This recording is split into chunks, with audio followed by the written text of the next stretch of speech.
issues, recruiting, developing, and retaining talent is sustainability issues as organization needs skilled, motivated employees to drive sustainability initiatives.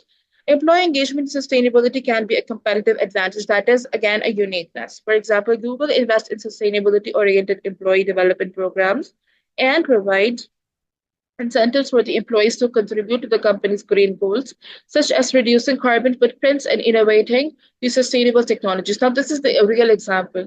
Just like Google meets 20 and 20% policy, they do have the other tactics to retain the consumers in their, not the consumers, the employees in the organization. And people feel very happy when they are employed in the Google because it's just like a second home to them. They can sleep there, they can move freely, they can eat whatever they want to, and they're working as well. They work on their creativity too. Like, for example, if I love to read books or I like to read journals and make journals myself, then I can do that in every day. They will give me a time with the work as well. Stakeholder management. Again, stakeholders are the people who have a say in the organization because they have investment in the organization with a large amount. Managing relationship with the consumer, suppliers, partners, and competitors is crucial. Yes, it is very difficult because everybody here is a different entity. Consumers cannot be the suppliers, and suppliers cannot be the consumers. Organization must engage stakeholders in sustainability efforts and ensure the collaboration to achieve sustainable outcomes.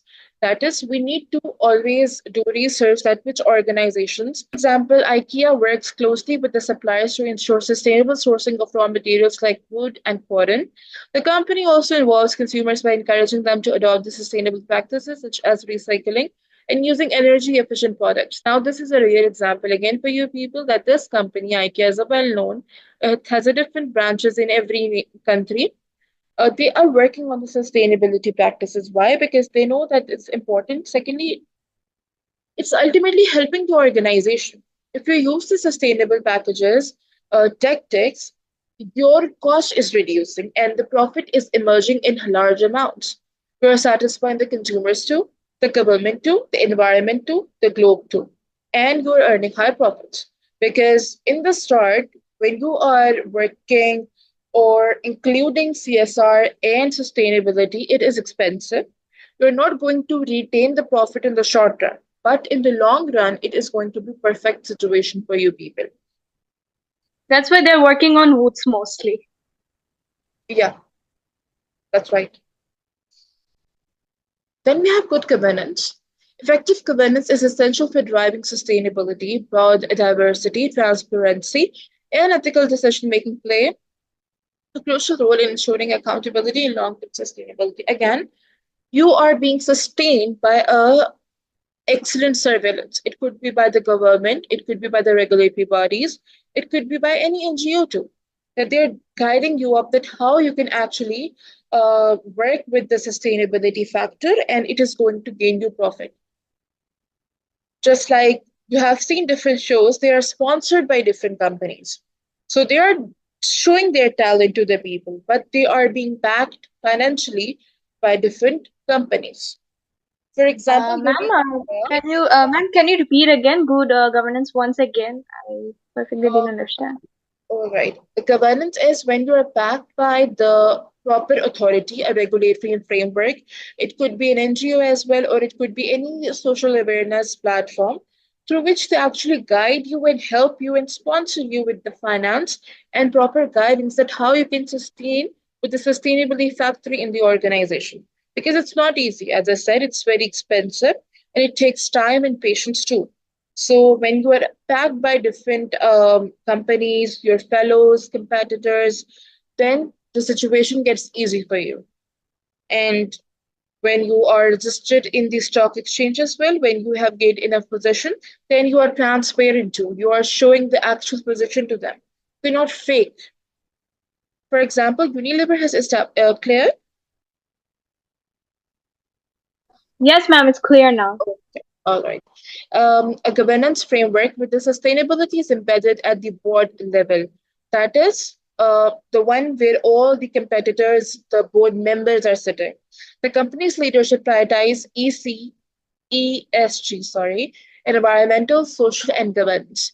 This is actually very important. We have to read this in the point as well. The organizations which are working under the sustainability notion, they are actually backed by, they are supported by the ESGs too. This is that they have to work for the environment, they have to work for the society, they have to work for the government too. Metrics to track progress on sustainability. Then what do we have? Okay. Community engagement and social responsibility. Problem: organizations are increasingly expected to contribute positively to the communities in which they operate. That is, in Pakistan, there are different communities, we have different sects. In Bangladesh, there is different. In Saudi Arabia, it is different. There, in one country, different people of different ethnicity, they are living there. So we are going to work accordingly. We have to make the policies accordingly. Um, this includes addressing social issues like poverty, education, and health through the corporate social responsibility initiative. See, whenever you talk about the sustainability, CSR is going to be there. And why they are working for the poverty, education, and health? Because it's important. Education for the women, education for the children, and health. Health should be free, but in developing nation, it's not free because we're literally thriving hard. We're earning hard and money, and then we're spending on ourselves too because of the eating habits mostly. We're not making good meals at the home. We are always trying to go out and hang out and so on. But that's not a good lifestyle.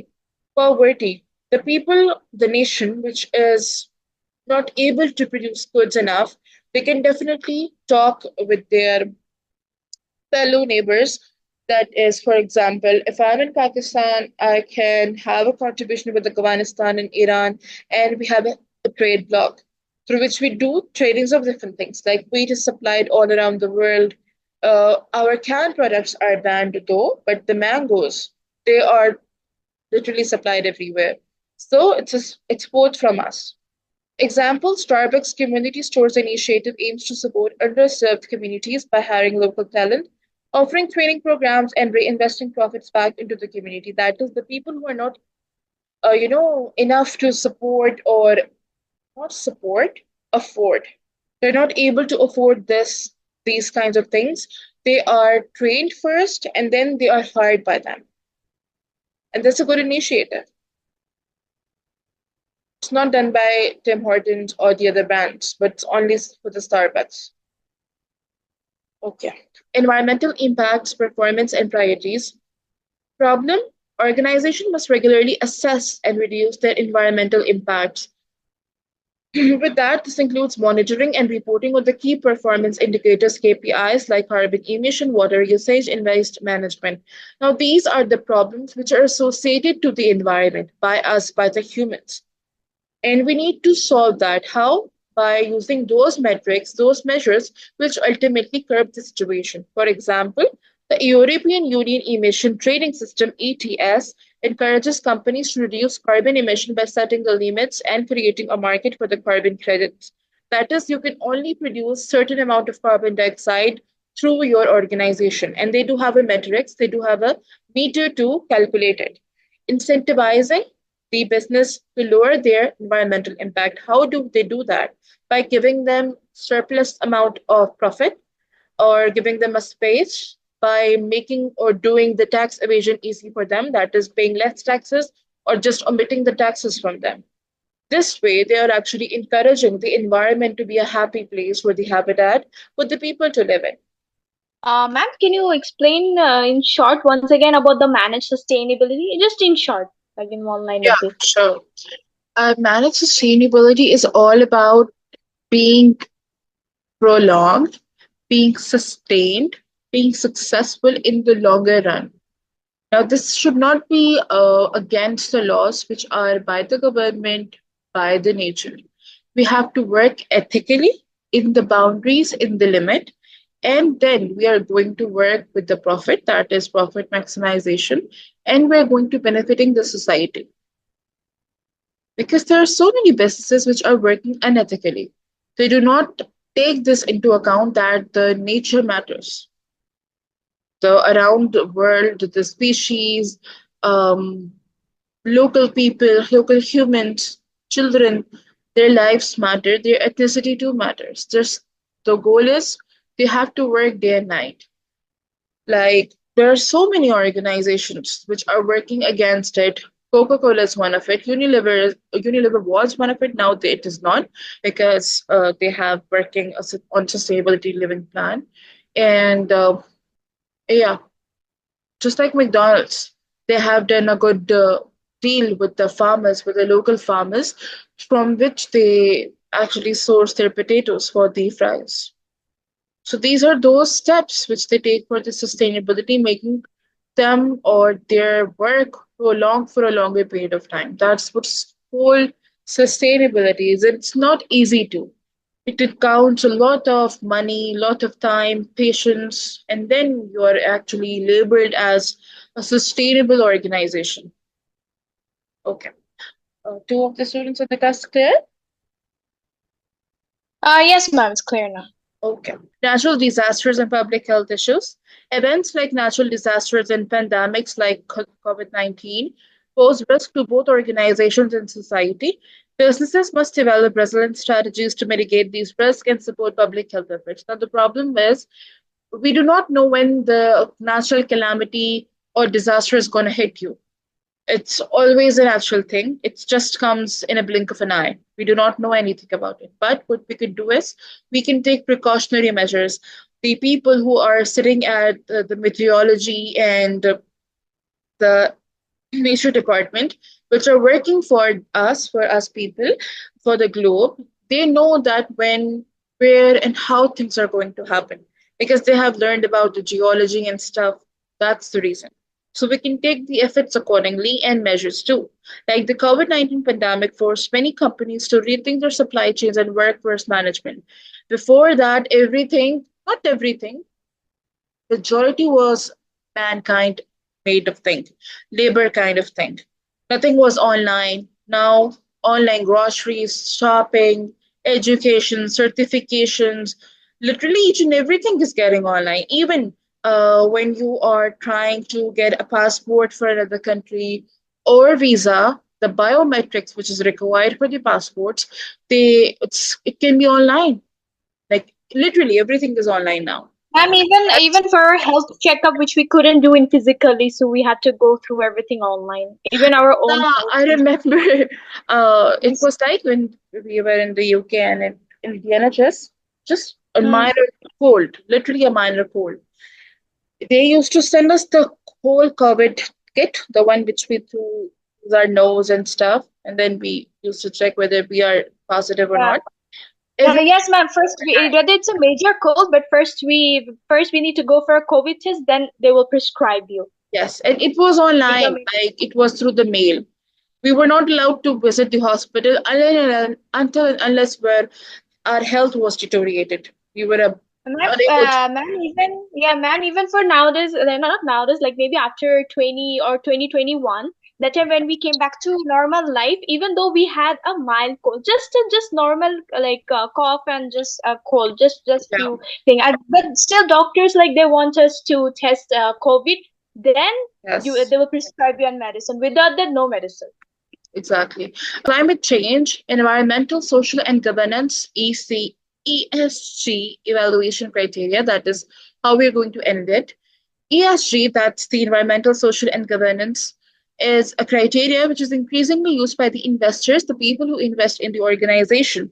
It's like a checking accountability, a check and balance, a technique, a tool through which they see that an XYZ company is working on the ESG criteria or not.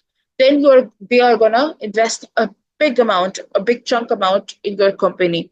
Companies are expected to align their operations with the ESG principles to attract investment and manage the risk associated with the climate change because we can detect the issues which can arise from the climate, but we cannot know when they are going to come. Like we do not know when the earthquake going to hit us, the flood's going to hit us, but we are alarmed for it. Sometimes there is a huge infiltration of the storms and hurricanes, and it do hit the nations, but it's not that much disastrous. For example, BlackRock, the world's largest asset manager, has emphasized ESG as a core factor in its investment decision. That is, he is a big, giant, chunky person who is doing the investment, the assets investments in the companies. And the KPI indicator which he uses is ESG. When the company surpasses it, then he invests in it. It pressures the companies to disclose their climate related risk and adopt more sustainable business models. Just like sustainable construction, we are moving towards more sustainability decisions because it should be in each and every motive factor which we're taking in our daily lives. Last, mitigating, eliminating climate change via the policy and the business. That is, you are going to curb the situation of climate change because we are having a drastic global warming at the moment. With that, we have to change the policy of the business, the module of the business, the structure of the business. It includes all the tactics, the techniques, structures, and what do we call it? Goals and ambitions. Issues. Businesses need to actively engage in the climate change mitigating efforts through policy advocacy and sustainable business practices. This includes supporting policies that reduce carbon emission and developing tech that contribute to a low carbon economy. That is, eliminating, we cannot completely eliminate the factor of carbon dioxide, but we can use other factors to curb the situation. It could be any. This includes supporting policies that reduce carbon emission and developing techs that contribute to a low carbon economy. That is, we cannot eliminate the complete factor of carbon dioxide, but we can reduce it by using those factors, doing afforestation, more plantation, using greenhouses, curbing the global warming, and then we can do or curb the situation of climate change.